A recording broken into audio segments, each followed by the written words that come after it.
நம்மோடு அதிமுகவின் திரு ஜெயக்குமார் அவர்கள் இணைகிறார். வணக்கம் சார். வணக்கம்.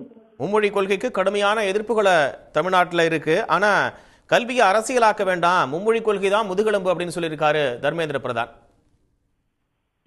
ஒரு விஷயம் தெரிஞ்சுக்கினீங்க, அதாவது இருமொழி கொள்கை மும்மொழி கொள்கை இதை அகில இந்த ரீதியில நம்ம ஒப்பிட்டு பார்க்கணும். அதாவது இருமொழி கொள்கை வெற்றி பெற்றதா தோல்வி அடைந்ததா?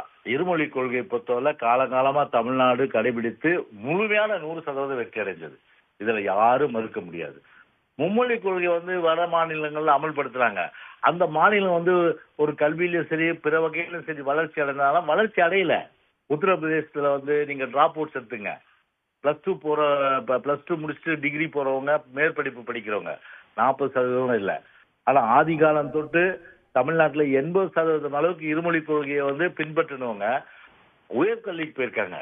ஆதி காலம் தொட்டு பாத்தீங்கன்னா இங்க இருமொழி கொள்கை மூலமா படித்தவங்க தான் இன்னைக்கு உலக அளவுல பிரசித்தி பெற்ற டாப் சிஓஸ். இன்னைக்கு இன்னைக்கு எவ்வளவு பெரிய அளவுக்கு அறிவாளிகள், திறமைசாலிகள், அப்புறம் அறிவு சேர்ந்தவர்கள் எல்லாமே பார்த்தா அந்த இருமொழி கொள்கை மூலமா படிச்சுட்டு வந்தவங்க தான் அவங்க.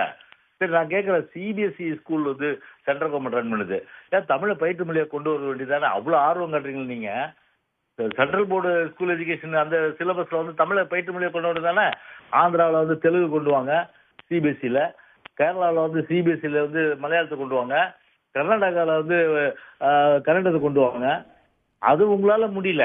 ஆனா இந்தியா மட்டும் பாத்தீங்கன்னா தமிழ்நாட்டில் திணிக்குன்னா இருமொழி கொள்கையை முழுமையாக 100% வெற்றி பெற்றது. திருக்குறள், தெய்வ புலவர் திருவள்ளுவர் 1330 குறளை உலகுக்கு அளித்து இன்னைக்கு உலக புகழ் பெற்ற ஒரு தெய்வ புலவராக இருக்கின்ற திருவள்ளுவர் இந்தியா கத்துக்கிட்டாரு. இல்ல கலிங்கத்து பரணி எழுதினவர், 10 பாட்டு எழுதினவர், 8 தொகை எழுதினவர், அகநானூறு எழுதினவர், புறநானூறு எழுதினாரு, அப்புறம் சிலப்பதிகாரம் எல்லாம் அந்த காலத்துல இந்தி கத்துக்கிட்ட எழுதினாங்க. இன்னைக்கு எல்லாமே பார்த்தா தாய்மொழி தமிழ். அந்த தமிழ் மொழி தான் பார்த்தா உலகத்திலே தோன்ற முதல் மொழி. அந்த முதல் மொழியை முழுமையா கத்துக்கிட்டு தான் இன்னைக்கு உலகம் உள்ள தமிழ் எல்லா அறிஞர்களும் இன்னைக்கு இருக்க நிலையில அந்த தமிழை அழிக்கலான்ற அடிப்படையில ஒரு ஆதிக்க சக்தி இந்தி நம்ம புகுத்த நினைச்சா விருப்பப்படுறவங்க கத்துக்கிட்டு போங்க. அது யார் இந்தி பிரச்சார சபா இருக்கு, அது மூலமா கத்துட்டு போங்க. எங்களுக்கு யாருக்கும் எந்த மாறுபட்ட கருத்து கிடையாது. ஆனா இந்தியை திணிக்காதீங்க, ஒரு வலுக்கட்டாயம் பண்ணாதீங்க, மீண்டும் ஒரு மொழிப்போர் தமிழ்நாட்டுல உருவாவதற்கு வழிவகுக்காதீங்க. இதுதான் தமிழ்நாட்டு மக்களுடைய ஒட்டுமொத்த எண்ணம் கூட. இருமொழி கொள்கை தான் என்னுடைய உயிர் கொள்கை.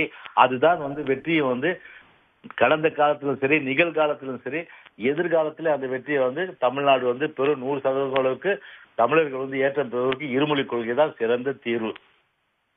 மாணவர்கள்ட்ட எடுத்து சொல்லி நாங்க கையெழுத்து இயக்கம் நடத்த போறோம் அப்படின்னு சொல்லுது தமிழ்நாடு பாஜக. ஏதாவது பண்ணிட்டு போட்டாங்க. ஆனா தமிழ்நாட்டு மக்கள் விரும்பல. தமிழ்நாட்டு மக்கள் விரும்பல, தமிழர்கள் விரும்பல, மாணவர்கள் விரும்பல, யாரும் விரும்பல.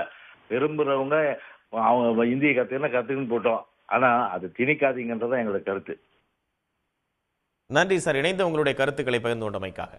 உடனுக்குடன் செய்திகளை தெரிந்து கொள்ள சன் நியூஸ் பெல் ஐகானை கிளிக் பண்ணுங்க.